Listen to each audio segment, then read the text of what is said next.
오늘 제목은 하나님의 의입니다. 하나님의 의. 로마서 3장 9절에서 22절까지입니다. 하나님의 의. 로마서 3장 9절에서 22절까지입니다. 다 찾았습니까? 함께 공부하도록 하겠습니다. 시작. 그러면 어떠하냐? 우리는 나으냐? 결코 아니라 유대인이나 헬라인이나 다 제 아래에 있다고 우리가 이미 선언하였느니라. 기록된 바 의인은 없나니 하나도 없으며 깨닫는 자도 없고 하나님을 찾는 자도 없고 다 치우쳐 함께 무익하게 되고 선을 행하는 자는 없나니 하나도 없도다. 그들의 목구멍은 열린 무덤이며 그 혀로는 속임을 일삼으며 그 입술에는 독사의 독이 있고 그 입에는 저주와 악독이 가득하고 그 발은 피 흘리는데 가는지라. 파멸과 고생이 그 길에 있어 평강의 길을 알지 못하였고 그들의 눈앞에 하나님을 두려워함이 없느니라 함과 같으니라.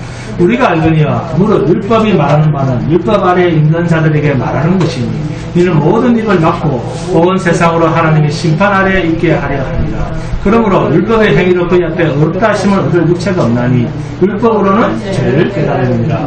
이제는 율법에 하나님의 한 의가 나타났으니 율법과 선지자들의 증거를 받은 것이라.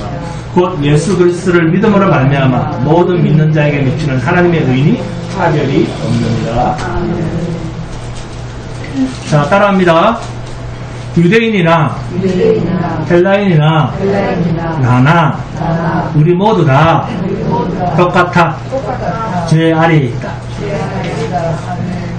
율법과 하나님의 의에 대해서 말씀을 나누겠습니다. 하나님 앞에서 우리는 어떠한 기능도 있다 없다? 없다. 우리의 믿음이 하나님 앞에서 인정을 받는다 못 받는다? 못 받는다. 이것은 인간은 하나님 앞에서 아무것도 아닌 존재라는 것입니다. 아무것도 할 수 없다는 것은 선을 행할 수 없다는 것을 전제로 한 말입니다. 우리는 선을 행할 수 없기 때문에 우리는 하나님 앞에서 신령과 진정의 예배를 드릴 수 있는 존재조차도 못 된다는 거예요. 하나님의 은혜가 아니면 하나님이 원하시는 예배를 드릴 수 없는 존재가 우리입니다.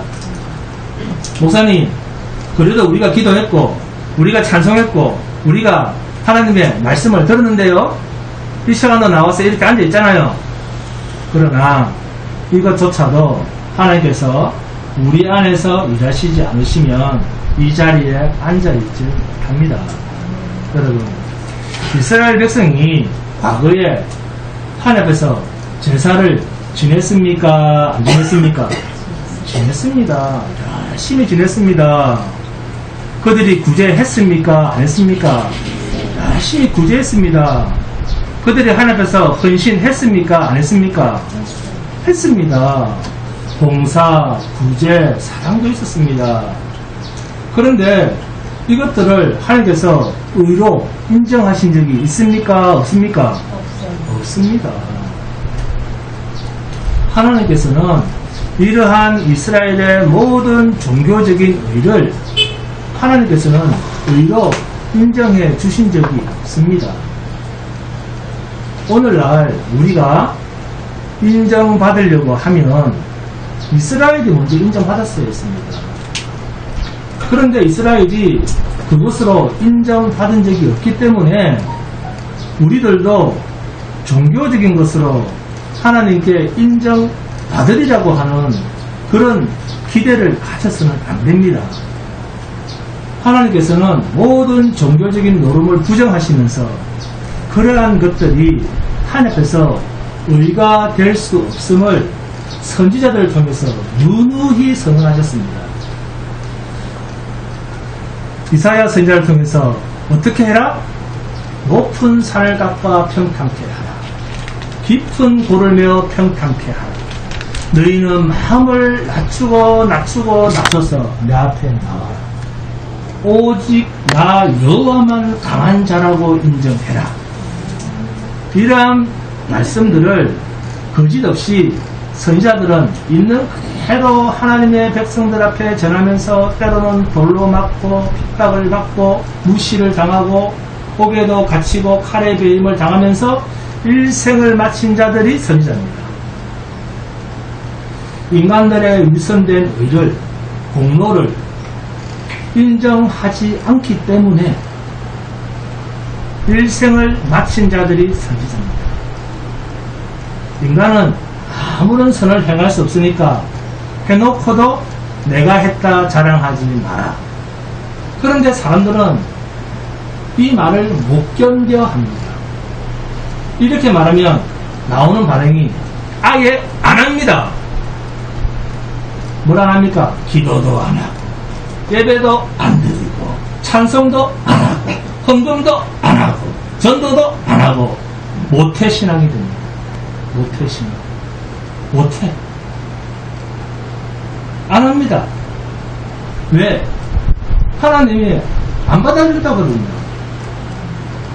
사랑하는 여러분, 그렇게 아예 하지 말라고 설교하는 겁니까? 해놓고 기도하고 헌금하고 예배에 열심히 참석하고 죽도록 헌신하고 열심히 전도한 후에 그걸 내가 했습니다 라고 말하지 말라고 말이에요. 주께서 하셨습니다 이렇게 말하는 겁니다. 주께서 이 예배의 자리에 나를 참석하게 하셨습니다. 이 고백이 있어야 된다는 겁니다. 바울이 그랬지 않습니까? 내가 자랑할 것은 그리스도밖에 없다. 내가 한 것이라고는 내가 한 것이 아니라 그리스도께서 내 안에서 하신 것이다. 여러분도 이렇게 고백해라는 것입니다. 바울이 어떻게 말했습니까? 돌로 맞으면서도 죽기까지 충성했다니까요. 그렇게 충성하고도 내가 했다라고 말하지 않았습니다. 여전히 나는 죄인 중에 계십니다. 나 안에 계신 그리스도께서 하셨습니다. 이게 그리스도인입니다. 이것이 바른 말씀을 받은 자의 삶입니다. 자, 따라합니다. 나는 아무것도 아닙니다. 그러나 모든 것을 합니다. 주께서 하십니다. 내가 무엇을 했다 해도 그건 내 공로가 아니고 하나님께서 내 안에서 나를 주장하여 하신 것이다. 그러니 하나님만 자랑해라. 하나님께 감사하라. 그래서 범사에 감사하라. 항상 기뻐하라 하면, 그리고 선한 일은 내가 선하지 못함으로 할 수 없다. 그러므로 쉬지 말고 기도해라. 자, 따라합니다. 범사에 감사하라. 항상 기뻐하라. 쉬지 말고 기도해라. 나는 할 수 없는데 주께서 다 하셨기 때문에 내 인생에서 나타난 일마다 주님께서 해주셨기 때문에 감사가 떠날 수 없다. 그래서 모든 일 범사에 감사할 수밖에 없다. 어떤 어려움이 닥쳐도 하나님께서 내 인생의 주인이 되어 계시기 때문에 내 인생은 이미 승리가 보장되어 있기 때문에 기뻐할 수밖에 없습니다. 그리스도 안에 사는 성도는 이미 승리가 정해지고 확정되어져 있는 인생입니다. 그래서 성도는 항상 어떤 일을 만나도 기쁨을 상실할 필요가 없습니다. 왜? 인생의 승리가 보장되어 있기 때문에. 꼬린 지점에서 누가 면류관을 쓰느냐 하는 문제입니다. 저와 여러분에게는 우리 인생이 마치는 날, 주 앞에 서는 날, 생명의 면류관, 영원한 천국의 면류관이 기다리고 있습니다. 아멘? 그런데 이렇게 바울처럼 살기가 쉽습니까? 어렵죠? 어떻게 해야 되겠습니까? 기도해야 되죠. 기도해야 되죠. 그래서 쉬지 말고 기도하라. 주께서 주신 믿음을 굳게 붙들고 뒤돌아보지 말고 선한 싸움을 싸워야 되기 때문에 기도할 수밖에 없다는 겁니다. 그런데 기도할 게 없다, 기도할 게 없는데요. 그런데 기도할 게 없는데요. 네? 기도할 게 없다니요. 도대체 무슨 말입니까? 우리는 선하지 않기 때문에, 그래서 선한 싸움은 하나님의 싸움이기 때문에 하나님께 구해야 된다는 것입니다. 그래서 기도하라는 것이에요. 내 원하는 것을 구하라. 네 원하는 것을 구하라. 그게 아니라 하나님의 선한 싸움을 싸우기 위해서 하나님께 그 힘을 구해라 그 말이에요. 이제 기도할 제목들이 막 떠오릅니까? 이것도 안 떠오르는 것 같아요. 그런데 우리는 기도하라, 구하라 그러면 누구 걸 구합니까? 그렇죠. 자기 걸 구합니다. 네? 뭐 달랍니까? 돈 주십시오. 병 고쳐 주십시오. 자식 잘 되게 해주십시오. 이런 것들은 기도의 덕목이 아닙니다. 예수님이 딱 잘라서 말씀하시지 않습니까? 그런 것은 이방인도 구하는 것이다. 절에 다니는 이방인도 그렇게는 기도한다. 그렇게는 기도할 줄 안다. 그럽니다.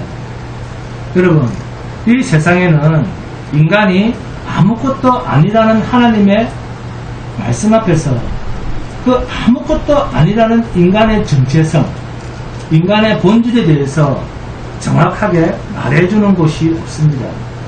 그래서 세상은 믿을 곳이 못 된다는 겁니다. 세상은 기껏 한다는 지시, 인간에 대한 기대감을 심어줘요. 열심히 하면 성공한다.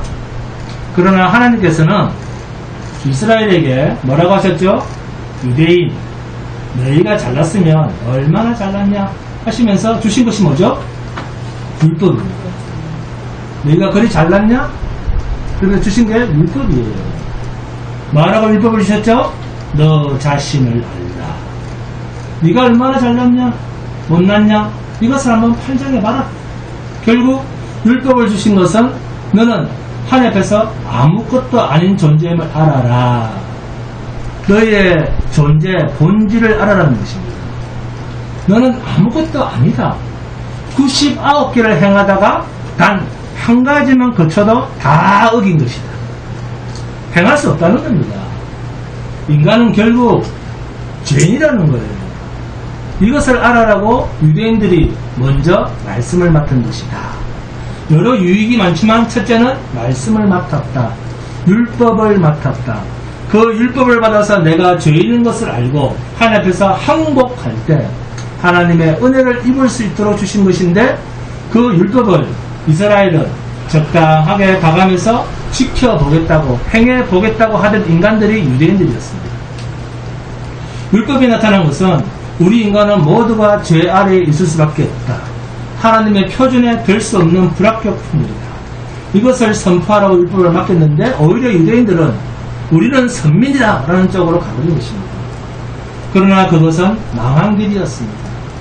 어느 정도로 망했느냐? 2000년간 나라를 잃어버렸습니다. 이런 나라가 있습니까? 하나님의 은혜로 가나안 땅을 얻은 사람들이 그 땅을 상실한 채로 유리방황했던 2000년의 세월, 그 나라가 이스라엘입니다. 결국 하나님은 이스라엘에게 율법을 주심으로써 모든 인간은 스스로의 행동으로 하나님 앞에 의로 자랑할 수 없는 존재라고 하는 것을 나타내 보이신 것입니다. 오직 하나님이 보내신 의를 통해서만 천국에 올 수 있다는 것을 세상에 선포하게 하는 그 도구로 율법을 주시고 이스라엘을 택하신 것입니다. 그래서 율법을 갈라디아에서 뭐라고 합니까? 그리스도로 인도하는 초등교사라. 항복하라고 이스라엘에게 율법을 주셨는데 자기들이 해보겠다고 대든 민족이 이스라엘입니다. 예수도 붙들고 자기 의도 붙드는 사람은 신자가 아닙니다. 예수를 의지하는 사람은 자기의 행위를 포기할 수밖에 없고 자기의 행위를 의지하는 자는 예수를 포기할 수밖에 없습니다. 둘 다 가질 수가 없습니다. 이스라엘은 제사장 나라로서의 사명을 망각했습니다. 제사장은 자기 자신이 이스라엘 백성들의 죄를 대신해서 희생 제물을 잡아서 하나님께 제사를 드릴 뿐만 아니라 1년에 한 차례씩 하나님 앞에 자기 자신이 죄인인 것을 알고 짐승을 잡아서 하나님 앞에 회개하는 제물을 바쳐서 제사를 드려 인정을 받는 그 일을 하지 않고서는 제사장직을 유지할 수가 없었습니다. 이스라엘 백성이 온 열방에 이런 제사장 역할을 해야 했습니다. 내가 죄인이고 여러분도 죄인입니다. 이래야 되는데 우리는 의인이고 너희는 죄인이야. 이런 식으로 구분해버린 것입니다. 이것이 하나님의 뜻을 방해한 일이 되었습니다. 여러분, 우리는 죄인임을 인정하는 죄인이고 바깥의 저들은 죄인임을 모르는 죄인입니다. 똑같은 죄인입니다. 죄 아래에 있다라는 말은 누구랑 함께 있는 것이다? 네? 네, 죄 아래에 있다는 말은 누구랑 함께 있다는 말이죠? 사탄. 그렇습니다. 마귀랑 친구 삼아 같이 지내고 있다 그 말이에요. 인간이 죄 아래에 있다는 말은 하나님을 떠나서 자기 혼자 있다 그런 말이 아니에요. 하나님을 떠나면 누구랑 짝을 짓는다? 그렇습니다. 마귀랑 무청관계가 됩니다. 그 말이에요. 절대로 인간은 혼자 있는 존재가 아닙니다. 영으로 마귀랑 짝지어서 사는 겁니다. 이것이 인간이 죄 아래에 있다는 말의 의미입니다. 자, 따라합니다. 죄 아래에 있다는 말은 마귀랑 무촌관계로 사는 것이다. 인간은 절대 나는 하나님을 떠나서 혼자 살아. 이런 사람은 바보입니다. 혼자 있기는 뭘 혼자 있어요. 저 아래에 있다는 말은 마귀랑 무총관계로 일평생 산다 그 말이에요. 마귀랑 사는 것은 무총관계로 사는 부부관계보다 더 무총관계로 사는 거예요. 따라서 하나님을 떠난 자의 모든 행동은 자기 멋대로 하는 것 같아 보이지만 결국은 죄 아래에 매여 있는 상태, 곧 마귀의 종노릇을 하고 있는 상태라고 보시면 됩니다. 본문 10절에서 12절입니다. 함께 봉독합니다. 자, 함께 봉독하면서 없다 라는 말이 몇 번 나오는지 한번 봅니다. 세봅니다. 10절부터 시작. 기록된 바 의인은 없나니 하나도 없으며 깨닫는 자도 없고 하나님을 찾는 자도 없고 다 치울 자 함께 무익하게 되고 선을 행하는 자는 없나니 하나도 없도다. 자, 없다가 몇 번 나옵니까? 5번요? 11번죠? 5번 손들어 5번. 그렇습니다. 6번입니다. 우리 중앙교회 왜 이렇게 수학이 약해졌어? 네, 6번입니다. 네. 자꾸 자기 마음대로 바꾸면 안 됩니다. 네, 6번입니다. 하나님 없이 자기 혼자 산다는 말이 가능합니까? 불가능합니다. 하나님 없이도 나는 의롭게 살 수 있고 나 혼자 선하게 살 수 있다. 그러나 결코 가능하지 않다고 6번이나 말하고 있지 않습니까? 이것이 인간에 대한 하나님의 평가입니다. 이러한 하나님의 평가 앞에서 감히 누가 나는 할 수 있어. Yes, I can. 누가 이런 소리를 할 수 있겠느냐는 겁니다.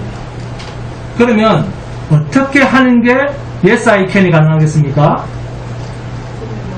그렇습니다. 죽기까지 낮아지는 자리입니다. 그런 자리로 가라는 거예요. 인간의 몸을 입고 죄의 세상에 와서 우리 인간의 죄를 대신 뒤집어 쓰고 십자가에 매달린 예수 그리스도를 바라보면서 그리스도 안에서 나도 그처럼 할 수 있다라고 하는 바울 사도의 Yes, I can이라야 가능합니다. 세상에서 성공하는 구절로 내게 능력 주신 자에서 내가 모든 것을 할 수 있느니라. 빌립보서 4장 13절 Yes, I can. 이게 아닙니다. 자, 본문 13절에서 18절까지 함께 봉독합니다. 본문 13절에서 18절까지 함께 봉독합니다. 자, 그들 이제 말 나오죠? 그들 그리고 이 말을 자, 나이로 바꿔서 한번 읽어봅니다. 그들 이 말을 나이로 한번 바꿔서 읽어봅니다. 13절부터 아시겠습니까? 시작. 나의 목구멍은 열린 무덩이요 나의 혀로는 속임을 일삼으며 나의 입술에는 독사의 독이 있고 나의 입에는 저주와 악독이 가득하고 나의 발은 피 흘리는 데 빠른지라. 파멸과 고생이 나의 길에 있어 평강의 길을 알지 못하고 나의 눈앞에 하나님을 두려워함이 없느니라 한가 같으리라. 이것이 인간의 실상입니다.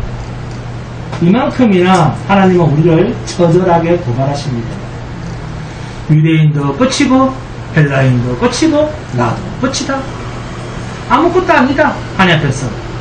이런 자들에게 하나님께서는 그리스도 안에서 우리를 의로 여기셨다는데, 이런 우리를 예수 그리스도 안에서 우리를 의로 여기셨다는데, 그런데도 감격과 감사가 없습니까? 나 같은 죄인을 살려서 하나님의 자녀를 삼아주셨답니다. 이런 우리를 본문 13절 17절에서 그들의 목구멍은 열린 문이며 그 혀로는 속임을 일삼으며 그 입술에는 독사의 독이 있고 그 입에는 저주와 악독이 가득하고 목구멍, 혀, 입술, 입, 그리고 15절에 그 발은 피 흘리는 데 빠른지라. 파멸과 고생이 그 길에 있어 평강의 길을 알지 못하였고 평강의 길로 안 간다. 의인은 없나니 하나도 없다. 깨닫는 자도 없고 하나님을 찾는 자도 없다. 다 치우쳐 함께 무익하게 되고 선을 행하는 자는 없나니 하나도 없도다. 이런 우리에게 선한 것이 나왔다고 하면 찬송도, 기도도, 헌금도, 봉사도, 충성도, 전도도 다 내 속에 계신 주께서 행하셨다. 나는 절대로 하나님을 찾을 마음이 없는 자다. 나는 절대로 선을 행할 수 없는 자인데 선이 나왔다. 그러면 그것은 내가 한 것이 아니고 그리스도께서 하셨다. 그런 고백이 나와야 된다는 것입니다. 하나님께서 인간의 실체를 이렇게 드러내시고 책망하신 것은 인간 너희의 의에는 조금도 기대를 가지지 말고 하나님께서 내신 의에 인생의 모든 소망을 두라는 것입니다. 우리는 예수 외에는 다른 것을 자랑해서는 안 됩니다.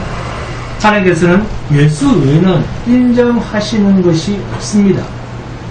하나님은 그리스도만 통해서 받습니다.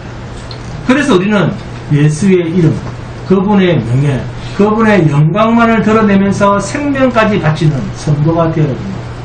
아멘?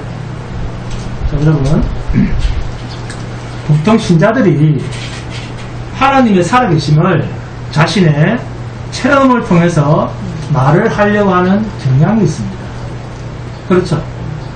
그런데 하나님의 살아계심은 자신의 체험으로 말을 하려고 하시면 안 되고 하나님의 존재 증명은 객관적으로 보여줘야 됩니다.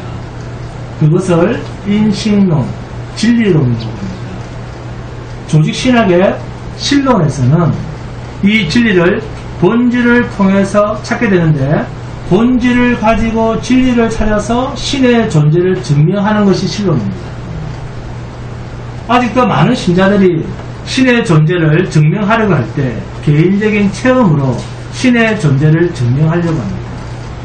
내가 본 환상이나 질병 치유나 기도 응답 같은 자신이 체험한 것으로 상대방에게 하나님을 보여주려고 합니다. 주한교회, 우리는 그런 개인적인 체험으로 하나님을 보여주려고 해서는 안 됩니다. 인간 자기 체험을 통해서 하나님을 보여주려고 한다는 것은 결국 인간의 감각을 통해서 하나님을 보여준다 하는 것과 같은 것입니다. 자, 생각해 보세요. 인간의 감각은 시각, 청각, 촉각, 후각, 미각 이렇게 크게 5가지로 표현을 합니다. 이것을 쉽게 말하면 보고, 듣고, 맛보고, 즐긴다. 그런 뜻이에요. 내가 하나님을 증명할 때 내가 하나님의 기적을 체험하면서 내가 하나님의 능력을 눈으로 받고 내가 환상을 통해서 하나님을 받고 내가 기도하면서 하나님의 음성을 들었다 이렇게 표현한다는 겁니다. 그러나 그 감각은 대단히 주관적이다 하는데 문제가 있습니다. 이것을 김치로 예를 들면 누구는 짜다고 하는데 누구는 싱겁다고 합니다. 이처럼 인간의 감각은 대단히 주관적입니다. 그러므로 감각으로는 그게 옳아, 그게 다른 판단이야 라고 인정하기가 쉽지가 않습니다. 어렵습니다. 인간의 감각은 사람마다 틀리기 때문에 과학적으로도 믿지 않습니다. 왜요? 감각으로는 본질을 찾을 수가 없기 때문입니다. 여러분의 감각이 본질이라고 생각하시면 안 됩니다. 이처럼 개인적 체험으로는 하나님을 증명할 수가 없습니다. 개인적 체험은 자기 자신한테는 엄청난 체험이지만 남이 보기에는 하나님을 증명하기에는 부족합니다. 그래서 성도는 객관적 증명, 진리를 통해서만 하나님의 존재를 알려야 됩니다. 이것을 인식론, 진리론이라고 합니다. 신론은 진리의 본질을 찾아서 신의 존재를 증명하는 신학입니다. 여기에는 세 가지가 있는데 모사설, 정합설, 실용주의가 있습니다. 모사설은 인간의 주관적 의식이나 감각은 바깥 세계의 사물, 즉 객관적 실체를 본뜬 것에 지나지 않는다고 보는 인식론입니다. 그러니까 모사설은 본질과 주관의 일치, 하늘과 땅의 일치, 신과 인간의 일치를 말합니다. 모사설의 핵심은 신과 인간의 일치를 어떻게 이룰 수 있을까에 대한 내용입니다. 그런데 여기에는 난제가 있는데 어떤 난제냐? 신의 영역은 인간이 보고 느끼고 만질 수 있습니까? 없습니다. 왜 인간은 신의 영역을 만지고 느낄 수가 없을까요? 그렇죠. 인간이 신을 만지게 되면 인간이 신이 되었다라고 하는 것과 같은 의미예요. 그래서 문제가 있습니다. 이것을 범신론이라고 합니다. 인간이 신을 만지고 느낀다면 인간에게는 따로 신이 필요가 없죠. 그런데 반대로 신이 인간과 멀리 떨어져 있다고 하면 그것은 초현실론이 됩니다. 이것은 신이 인간을 만들어 놓고 멀리 떨어져 있다는 것이 되니까 문제가 됩니다. 그러면 신과 인간의 일치를 어떻게 이룰 수 있을까? 이 모사설의 난제는 신의 영역은 보고 만지고 느낄 수 없다는 것이죠. 그럼에도 모사설은 신과 인간의 일치를 이루는 것이 핵심입니다. 그러면 어떻게 신과 인간의 일치를 이룰 수 있느냐? 그것은 로고스, 말씀, 이게 핵심입니다. 그러면 어떻게 신과 인간이 일치를 이룰 수 있느냐? 네? 로고스는 말씀이라는 뜻이죠. 요한복음 1장 1절에 나오죠. 태초에 말씀이 계시니라. 이 말씀이 하나님과 함께 계셨으니 이 말씀은 곧 하나님이십니다. 네? 말씀은 무엇이냐? 성자 하나님입니다. 이 말은 곧 하나님께서도 이성을 가지고 계신다 그 말이에요. 그런데 이 하나님의 이성이라고 하는 것은 판단 기능이요, 실체요, 본질이요, 생명이요, 모든 것의 지략입니다. 그래서 이 이성을 로고스, 말씀이라고 합니다. 즉 로고스는 하나님의 전체라고 하는 뜻입니다. 그래서 요한복음 14장 9절에 예수께서 이르시되 빌리바 내가 이렇게 오래 너희와 함께 있으되 내가 나를 알지 못하느냐? 나를 본 자는 아버지를 보았거늘 어찌하여 아버지를 보이라 하느냐? 빌립이 예수님에게 예수님 신의 존재를 증명해 주세요. 그렇게 말을 하니까 이 말을 듣고 하신 예수님의 대답입니다. 나를 본 자는 아버지를 보았거늘. 이 말은 로고스가 말씀이 육신이 되었다. 즉 신과 인간이 일치가 되었다. 그 말이에요. 예수님의 본질을 육체화시킨 것, 이게 예수님을 본 것이 하나님을 본 것이다라는 말의 의미입니다. 즉 신과 인간이 일치가 되었다는 것은 모사설을 완성시켰다는 말입니다. 그러나 이것은 예수님에 대한 이야기고, 자 그러면 나는 어떻게 되느냐? 우리는 어떻게 되는 것이냐? 히브리서 5장 5절을 보시면 또한 이와 같이 그리스도께서 대제사장 되심도 스스로 영광을 취하심이 아니요 오직 말씀하신 이가 그에게 이르시되 너는 내 아들이니 내가 오늘 너를 낳았다 하셨고. 아멘. 이사야 63장 16절에서는 주는 우리 아버지시라. 아브라함은 우리를 모르고 이스라엘은 우리를 인정하지 아니할지라도 여호와여 주는 우리의 아버지시라. 옛날부터 주의 이름을 우리의 구속자라 하셨거든요. 아멘. 주는 우리의 아버지시라. 전능자가 나를 낳았다. 이 말은 창조주와 피조물과의 관계가 아니라 아버지와 자녀의 관계가 되었다. 아버지와 자녀의 관계라는 사실입니다. 그러면 전능자가 나를 어떻게 낳았느냐 라고 했을 때 하나님은 예수를 통해서 아들의 피로 우리를 낳으셨습니다. 그렇게 우리는 하나님의 자녀가 되었고 이 아버지의 자녀는 DNA가 같습니다. 그래서 빌립보서 1장 8절에서 뭐라고 합니까? 내가 예수 그리스도의 심장으로 너희 무리를 얼마나 사모하는지 하나님이 내 증인이십니다.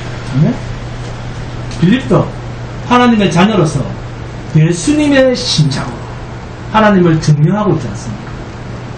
여러분도 그래야 되지 않겠습니까? 그러니까 본질적으로 내가 있다는 것은 나를 낳아주신 부모님이 있다는 말입니다. 그래서 우리가 아버지를 이야기하면 아버지를 증명하는 것이 됩니다. 즉 내가 하나님을 증명하려면 육신으로 오신 예수님의 심정으로 예수님을 말하면 된다는 겁니다. 이것이 모사설의 증명입니다. 이해하셨습니까? 여러분 창세기부터 쭉 창세기부터 보면 복 이야기가 계속 나옵니다. 창세기 14장 볼까요? 창세기 14장 17절에서 창세기 15장 1절입니다. 함께 공독합니다. 창세기 14장 17절. 창세기 14장 17절입니다.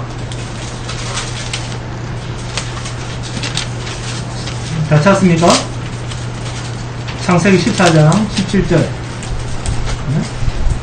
시작. 아브라함이 그돌라오멜과 그와 함께한 왕들을 쳐 부수고 돌아올 때 소돔왕이 사유의 골짜기 곧 왕의 골짜기로 나와 그를 영접하였고 살렘왕 멜기세덱이 떡과 포도주를 가지고 나왔으니 그는 지극히 높으신 하나님의 제사장이었다. 그가 아브라함에게 축복하였는데 천지의 주제이시오 지극히 높으신 하나님이여 아브라함에게 복을 주옵소서. 너희 대적을 내 손에 붙이신 지극히 높으신 하나님을 찬송할지어다.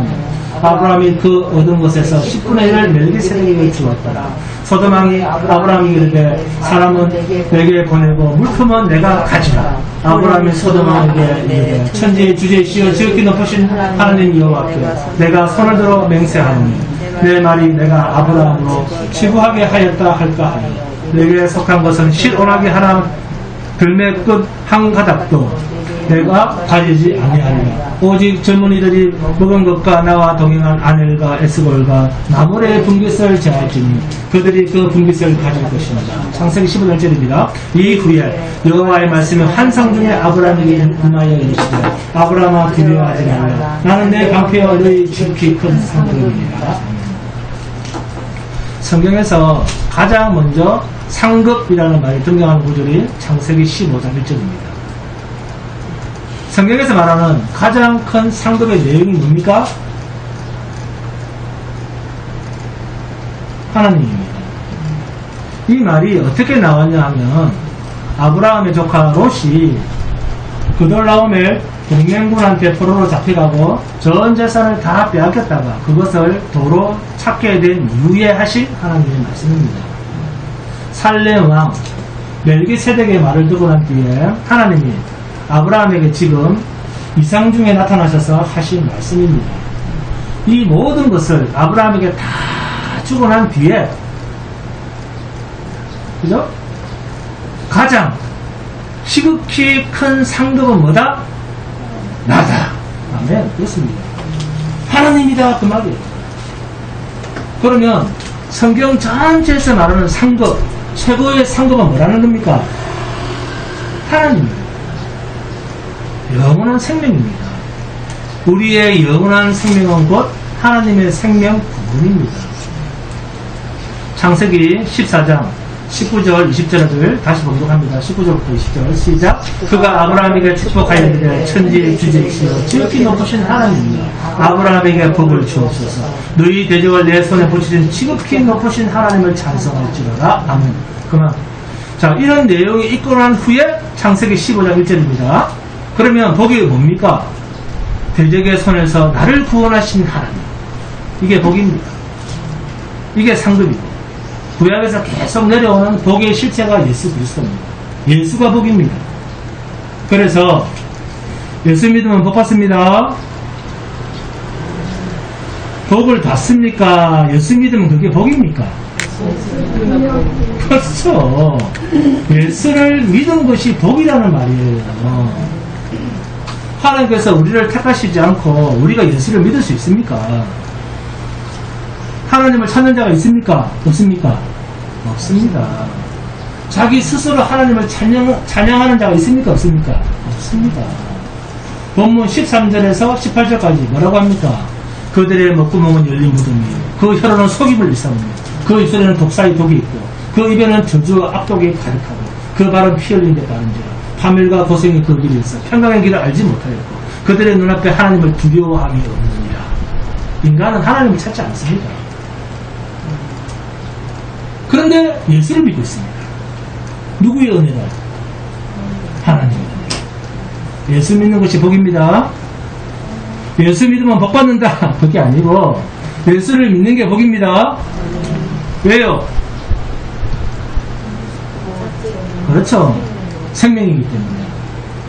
하나님께서 인간을 지으실 때 처음부터 우리는 하나님의 은혜 아래에 살도록 지음을 받았습니다. 그게 뭐냐면 생명 실과를 먹고 살도록 되어 있었습니다. 이 말은 곧 하나님의 은혜 아래에 살도록 지원받았다 그 말이에요. 그러니까 하나님께서 공급하시는 것을 먹지 않고서는 우리는 처음 지원받을 때부터 생명을 연장할 수 없는 자였습니다. 그런데 이게 모자라는 모습이 아니라 정말 큰 축복의 사람입니다. 가장 감사할 조건입니다.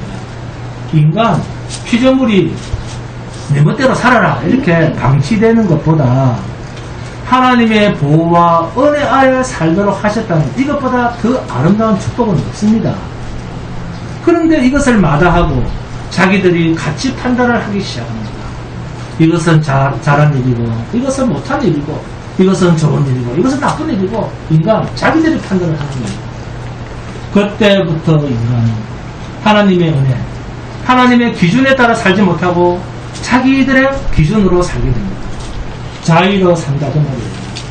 이것이 벌써 하나님으로부터 떠난 자의 모습입니다. 그런데 아직도 사람들은 하나님의 말씀으로 옳다 그르다를 판단하지 않고 자기가 아니면 아니다 그럽니다. 자기가 싫으면 아닌 거예요. 그러나 하나님의 판단 기준에 의해서 살아가는 사람은 은혜의 사람입니다. 반대로 자기 기준으로 사는 사람, 자칭 자기가 하나님이 되어서 사는 사람은 영원한 형벌을 받을 죄인일 뿐입니다. 그러니까 성경의 기준이 아니라 자기의 생각을 주장하는 사람은 자기가 잘한 것이 아니고 정말로 못난 자요, 하나님과 떨어진 자요, 불쌍한 사람입니다. 그런데도 우리는 자기가 모든 것을 정죄하고 판단하는 그런 사람을 더 좋아합니다. 그러나 진리에 순종하며 사는 존재가 신자입니다. 아직도 많은 사람들이 자신을 믿고 자신을 의지하려고 하고 자신을 신뢰하려고 합니다. 자기가 생각하는 하나님을 믿으려고 하지 진리, 성경에서 말씀하시는 하나님에 대해서는 고개를 돌립니다. 그래도 그럽니다. 그래도 목사님 그래도 저는 하나님을 믿습니다. 목사님 그래도 저는 하나님을 믿습니다. 말이 안 되는 거예요. 성경대로 믿는 게 아니고 그래도 나는 하나님을 믿는 거예요. 그게 무슨 말인지는 모르겠어요. 성경을 벗어났는데 그래도 자기는 하나님을 믿는 거예요. 그게 무슨 말입니까? 또 이해하시는 분 계세요? 맞아요. 그래도 하나님 믿는다고 합니다. 성경에 하나님을 믿는 것이 아니고 그래도 하나님을 믿는 겁니다. 그래도 하나님, 자기 마음대로 믿는 하나님, 자기가 생각해낸 하나님. 그러나 신자는, 인간은 죄인이기 때문에 어떤 경우에서도 선한 행동을 할 수 없다라고 하는 이 하나님의 단호한 선언에 대해서, 자, 따라합니다. 감사할 줄 알아야 된다. 왜요? 그래야 엉뚱한 짓을 안 하거든요. 자기를 믿지 않거든요. 그래야 살 길이 생기거든요. 우리의 행위나 행동은 보시지 않겠다는 선언이 예수 그리스도를 십자가에 못 박으신 것 아닙니까? 우리의 행위나 행동을 인정할 것 같으면 주님이 왜 오시겠어요? 우리의 행위는 참작하지 않겠다 하는 선언이 십자가 아닙니까? 얼마나 감사합니까? 우리가 무시를 당한 게 아니고 은혜를 입은 것 아닙니까? 하나님이 시작하시고 하나님이 마치십니다. 믿으세요. 제발 좀 믿으세요. 이것이 그리스도 십자가 사건입니다. 자, 로마서 2장 12절입니다. 함께 공부합니다. 로마서 2장 12절입니다. 시작. 무릇 율법 없이 범죄한 자는 또한 율법 없이 망하고, 무릇 율법이 있고 범죄한 자는 율법으로 말미암아 심판을 받으리라. 아멘. 율법이 있고 범죄한 자는 뭐로 받는다고요? 율법으로 말미암아 심판을 받는다. 하나님께서 율법을 지켜서 의롭게 되어 보겠다는 자들을 향해서 오냐? 율법으로 의롭게 되어 보겠다는 너희를 율법으로 어떻게 하겠다? 그렇죠. 율법의 잣대로 반드시 너희를 심판해 줄게. 율법의 잣대로 심판했을 경우 과연 살아남을 자가 있겠습니까? 없습니다. 그런데도 아직도 다른 사람은 못해도 나는 그럽니다. 선한 행동을 할 수 있다라는 아직. 어리석은 고집을 버리지 못하는 사람은 여전히 율법이 그 사람에게는 의의 덕입니다. 선을 흉내낼 수는 있을지언정 행할 수는 없습니다. 왜요? 하나님은 완벽한 것을 요구하시기 때문에, 완전한 것을 요구하시기 때문입니다. 그리고 그 요구에 미치지 못하는 자는 심판이라고 하는 준엄한 칼을 피할 수가 없습니다. 그렇다면 우리는 무엇을 기준으로 살아야 되겠습니까? 인간은 선을 행할 수 없다는 하나님의 말씀의 기준을 가질 필요가 있습니다. 그리고 자신이 죄인임을 인정하고 자신의 죄값을 대신하신 그리스도께 항복하고 겸손하게 나아가는 것입니다. 그래서 그 다음에 있는 말입니다. 본문 21절 22절입니다. 함께 공독합니다. 시작. 이제는 율법에 하나님의 한 의가 나타났으니 율법과 선지자들의 증거를 받은 것이다.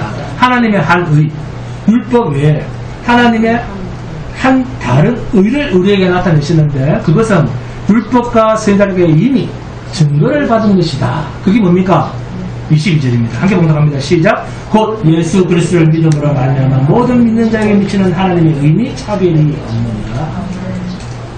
차별이 없다. 어디 안에서? 그래서 내 안에 그리스도 예수 안에서. 얼마나 복된 소식입니까? 여기에서 우리에게 요구하는 것이 뭐가 있습니까? 이렇게 거저 주시는데도 왜 예수를 거절합니까?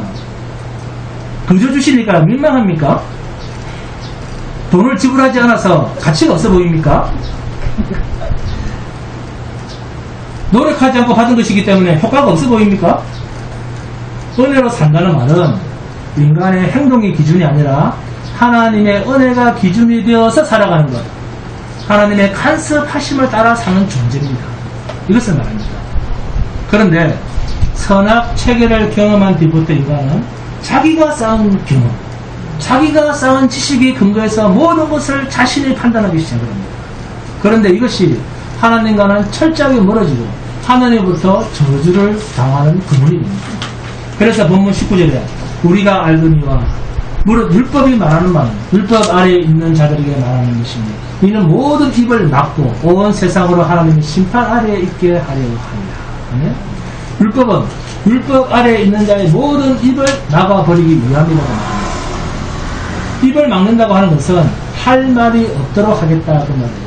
소위 잘했다, 잘못했다 따지면서 하나님 앞으로 나오는 자들은 모두 다 심판으로 밀어붙이겠다는 것이 율법에서 말합니다. 믿음은 인간 자기 자신의 판단, 자기의 기준에 의해서 증명되어지는 것이 아닙니다. 내가 믿음이 있네 없네 그건 내가 판단할 수 있는 게 아닙니다. 믿음은 하나님의 믿음입니다.